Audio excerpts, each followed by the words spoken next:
WDIO-TV Duluth, WIRT Hibbing. Made its approach at Cloquet and supposedly landed but never reported that it was down. A pilot with over 30 years flying experience was killed last night when his plane crashed just short of the runway at the Cloquet Airport. Good evening, everyone. I'm Dennis Anderson, and this is the Action News 6 p.m. report.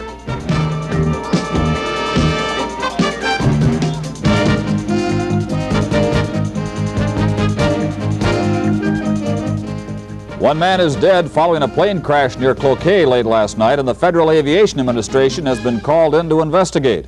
Authorities have identified the dead pilot as Carl Gordon Lucas of 2002 Tyrol Street, Duluth. He was dead at the scene of the crash. We get more now on the story from Kelly Shannon.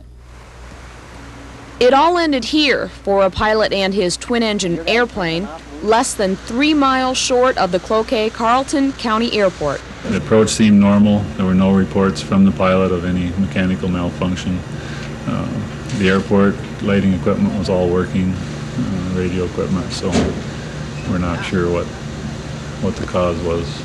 The plane apparently lost altitude and quickly went down, knocking over trees before taking a nosedive in the middle of a heavily wooded area. It took authorities 3 hours of searching before they found the wreckage and the pilot's body. The plane was based out of the Cloquet Airport. The pilot had been flying in the area for more than 30 years. He was highly experienced, very familiar with the field here. He'd been flying out of here for many years and the approaches that we have here. The only thing that might be a contributing factor was he put in a long day. The co-pilot who flew in the plane yesterday said there were no mechanical problems that he knew of, but the cause of the crash is only speculation until the FAA comes out with its findings. I'm Kelly Shannon for Action News. And 2 men were injured early this afternoon following a car-truck collision at the intersection of Arlington Avenue and Trinity Road. 26-year-old James Engel of Duluth was treated and released from St. Luke's Hospital. 85-year-old Sievert Osborg of Aiken is being treated for a fractured leg at St. Luke's. Engel was traveling south on Trinity in a flatbed company truck when he collided with Osborg's car, which was turning onto Trinity off Arlington Avenue. At least 8 Duluth police and rescue crews were on the scene. It took about a half an hour to free the men from their vehicles. Authorities are still investigating the cause of this accident. An autopsy released today shows that a man run over by Sawyer County Sheriff's deputies early Sunday morning was alive before the squad hit him. 26-year-old Thomas Dinesha was lying in the middle of a road in the Lakota Reservation when the incident occurred. The autopsy shows he died of massive head injuries, a torn aorta, and massive blood loss. Further tests are being conducted to find out why Dinesha was lying on the road in the first place. According to the Sawyer County Sheriff's Department, the State Patrol has ruled the incident purely accidental. 2 men have been charged in the beating death of a man whose body was found last Friday behind a Brainerd store.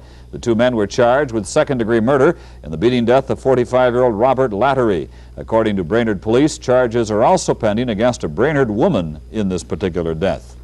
A district court hearing of a Kansas National Guardsman has been continued because witnesses were not available to testify in Little Falls yesterday. Kansas Guardsman Daniel Heiston is charged with second-degree assault for allegedly attacking his platoon sergeant with a bayonet. Heiston and 2 others claim they were tear-gassed during summer training at Camp Ripley, which is north of Little Falls. Minnesota motorists involved in accidents caused by deep snow piled on road medians by plows now have legal recourse. The Minnesota Court of Appeals has ruled that a county can be a party in a civil suit if a motorist's view is impaired by piles of snow left behind by plows. The court was ruling in favor of a Rosemont woman who sued Dakota County after a 2-car accident. The court says a county has a duty to remove obstructions snowplows generally create. The Wisconsin Department of Natural Resources is considering stricter emission standards for cars in 1986. The new standards would be designed so that 20% of all cars would fail exhaust tests. The stricter standards would not be a hardship because better-tuned cars generally use less gasoline. And coming up on Action News, we'll have part 2 of Nancy Taggart's series on medical malpractice. And the Elliott Meatpacking Company in Duluth is expanding its operations not long after it shut down because of financial problems. Stay with us. If you're looking for the most fabulous prizes seen anywhere, You're looking for the all-new nighttime version of the hit show, The Price is Right. Watch these contestants and others in this fast-paced half hour starring Tom Kennedy. It brings you fun and excitement.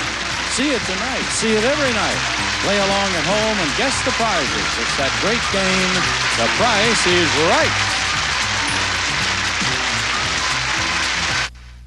In other news tonight, the Elliott's Meatpacking Company of Duluth, which not long ago shut down because of financial problems, is now expanding its operations. Elliott's officials just closed a deal to purchase a meatpacking company from St. Paul. Well, we completed the purchase, or the acquisition and asset purchase of Lake State Foods, and that'll mean 10 to 20 more jobs in the Duluth area when we transition that production up here over the next 60 days. Haugen says the purchase will also mean a 40% increase in sales for the company. Lake State handled meat products for hotels and restaurants, and Haugen says acquisition of the company completes a food service expansion previously planned for Elliott's. Duluth City Councilors continue budget hearings tonight. The city administration will present budget reports for the library and fire departments. Included will be a proposal to fund a new combined library and fire hall in West Duluth. The city wants money from the Community Development Fund to pay for that new facility. Pamela Fish will have a full report on Action News at 10 p.m. The Labor Day storm damage will be the focus of a special meeting of the Superior City Council this evening. Councilor Joseph Lesensky wants an explanation from the city to why South End residents were flooded. He says they experienced flooding 7 years ago, and they're wondering now what the city can do to prevent flooding in the future. About 200 city residents filed claims against the city to collect for storm damage, but the Wausau Insurance Company, which represents the city, refused to honor those claims. On the subject of repairs, a Superior couple is out about $5,000 due to damages of another kind, and they too are asking the city for help. Doug Fratelloni has this story.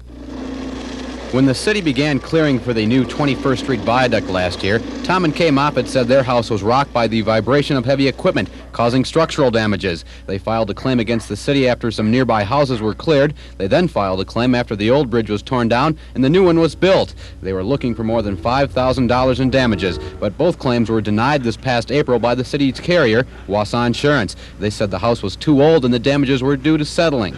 Tonight at a special Superior City Council meeting, Mayor Bruce Hagen will ask the Public Works Department to evaluate the damages of the Moffat's home and hopefully work to solve their dilemma. The dilemma is also felt by Moffat's neighbor, Larry Linsky. Although his landlord didn't file any claims, Linsky says more than $2,000 has been spent on the house since the construction began. I've been making repairs ever since we moved in. According to the porches, front porch and back porch, both falling off.